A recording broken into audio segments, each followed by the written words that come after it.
Kenapa negara dengan kekayaan alam yang melimpah, populasi besar, dan letak yang strategis malah tertinggal dari negara lainnya, seperti Malaysia, Singapura, dan negara tetangga lainnya? Di video ini, kita akan bahas kenapa hal itu bisa terjadi. Dan gua mau disclaimer terlebih dahulu, bahwasanya konten ini dibuat untuk tujuan edukasi dan tidak bermaksud menyinggung pihak manapun. Maka dari itu, pastikan kalian nonton sampai akhir biar nggak salah paham.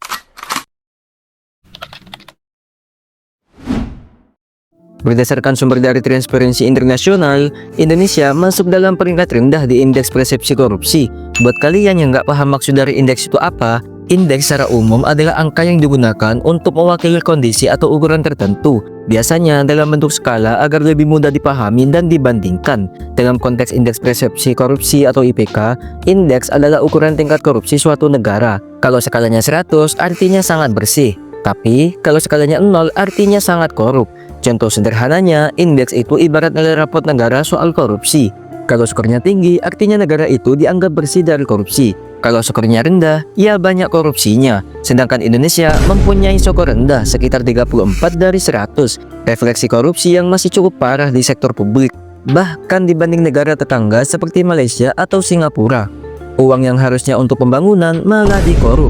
Dari korupsi ini bisa merusak kepercayaan publik dan kualitas pelayanan. Dan di tahun 2024 kemarin, Indonesia berada di peringkat 115 dari 180 negara menurut indeks persepsi korupsi. Dampak nyata ke masyarakatnya itu banyak banget. Mulai dari jalan rusak yang nggak pernah diperbaiki, sekolah ambruk yang nggak pernah direnovasi, puskesmas yang kekurangan alat, semua hal itu bisa jadi akibat dari korupsi.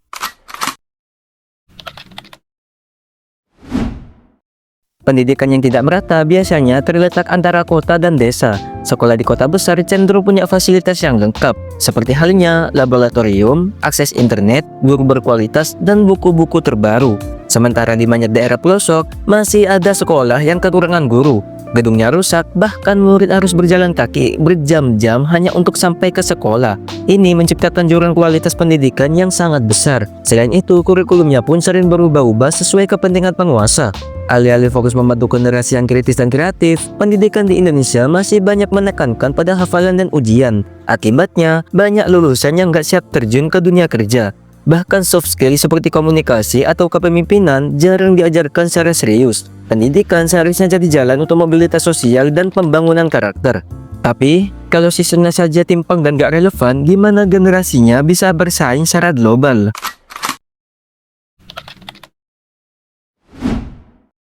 Pernah dengar istilah asal bapak senang?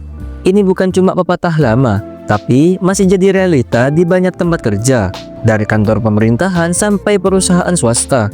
Singkatnya, budaya kerja ABS itu yang penting atasan senang, urusan hasil mah belakangan. Mau idenya jelek asal ngikutin kemauan bos pasti aman. Tapi, kalau berani beda pendapat bisa-bisa dicap sebagai pembangkang. Dampak dari budaya kerja yang seperti ini, pertama, orang jadi takut ambil inisiatif. Yang kedua, kreativitas dibunuh pelan-pelan. Dan yang ketiga, semua cuma fokus jaga citra di depan atasan, bukan nyari solusi yang terbaik. Padahal yang dibutuhkan di Indonesia itu justru orang-orang yang berani untuk berpikir kritis, bukan cuma pencari muka agar jabatannya naik. Ditambah lagi, budaya telat dianggap biasa, profesionalitas kurang dihargai, yang penting hadir dan absen. Urusan produktivitas, ya itu bonus saja. Jadi, wajar kalau banyak yang kerja hanya karena rutinitas, bukan karena punya tujuan. Kalau di negara maju, budaya kerja itu disiplin, profesional, dan efisien. Pendapat karyawan justru dihargai. Gagal itu biasa, yang penting belajar dan terus berkembang.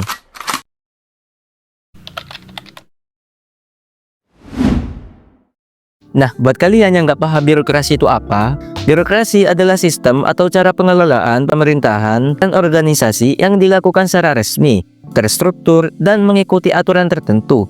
Contoh sederhananya, seperti ngurus izin usaha, bikin KTP, bahkan urusan pindah KK yang harusnya simpel, tapi seringkali ribet dan makan waktu. Karena sistem birokrasinya lambat dan berbelit-belit, birokrasi di Indonesia masih penuh dengan tumpukan formulir, tanda tangan pejabat, dan prosedur yang kadang nggak masuk akal. Kadang satu surat aja bisa butuh 5 stempel, 3 meja, dan 2 minggu. Nah, buat kalian yang nggak ngerti alurnya, ya siap-siap aja. Kemungkinan kalian akan bolak-balik tanpa hasil. Di balik birokrasi yang panjang, sering muncul jalan pintas, yaitu bayar pungli alias pungutan liar.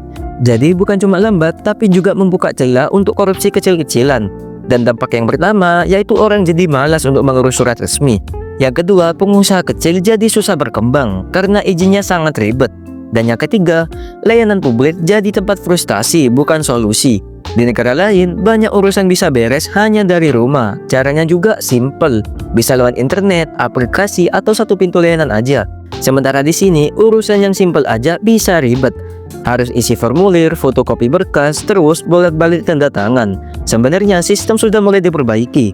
Ada program digitalisasi, layanan satu pintu, dan sebagainya. Tapi masalah utamanya kadang ada di mental aparatnya, yaitu masih ada yang ogah berubah atau dengan kata lain masih nyaman dengan sistem ribet. Karena ada keuntungan di situ.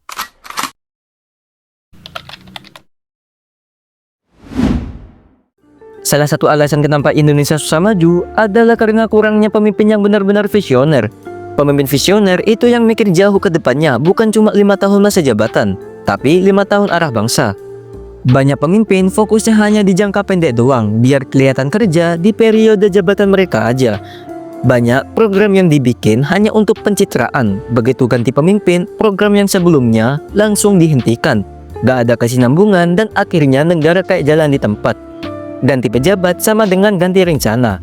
Contohnya, lihat pembangunan infrastruktur yang mangkrak, revitalisasi yang setengah jadi, atau program digitalisasi yang gak jalan karena ganti kepala dinas. Akibatnya, pembangunan jadi tambal sulam dan rakyat pun jadi bingung arah kebijakan yang berubah-ubah. Selama kita masih memilih pemimpin karena pencitraannya, bukan karena visinya, jangan heran kalau negara kita terus muter di masalah yang sama dari generasi ke generasi.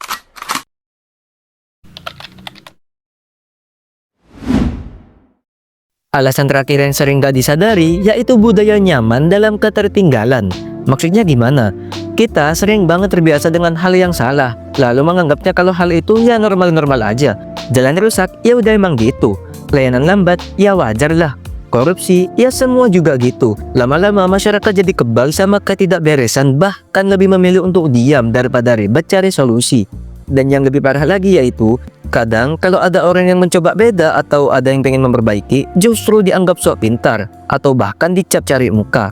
Akibatnya, banyak orang yang akhirnya menyerah dan ikut-ikutan budaya yang penting damai atau nggak usah cari masalah. Kalau mentalitas ini terus dipelihara, kita akan terus tertinggal. Bukan karena kita nggak mampu, tapi karena kita nggak mau berubah.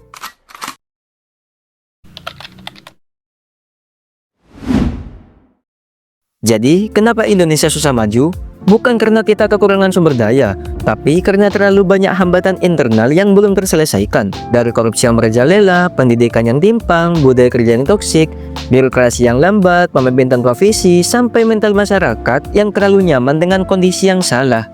Semua itu saling berkaitan dan kalau dibiarkan, ya kita bakal muter di masalah yang itu-itu lagi. Tapi bukan berarti kita harus pesimis. Dan perubahan besar itu selalu dimulai dari kesadaran kecil. Sebagai masyarakat, kita bisa mulai dari hal yang sederhana. Contohnya, berani bersuara saat melihat ketidakadilan. Jangan ikut-ikutan budaya korup atau malas. Didik diri untuk berpikir kritis dan peduli sekitar. Pilih pemimpin karena integritas dan visi, bukan karena pencitraan atau popularitas mata. Dan kalau kalian masih muda, justru kalianlah harapan terbesar bangsa ini. Jangan cuma ikut arus, tapi jadi arus yang membawa perubahan. Indonesia mungkin tertinggal, tapi bukan berarti Indonesia tidak bisa mengejar. Kalau kalian suka dengan video ini, jangan lupa tekan tombol like, share, dan subscribe, biar nggak ketinggalan video menarik lainnya. Ini Valora, tempat buka mata, buka pikiran, dan pertajam cara pandang. Sampai jumpa di video berikutnya.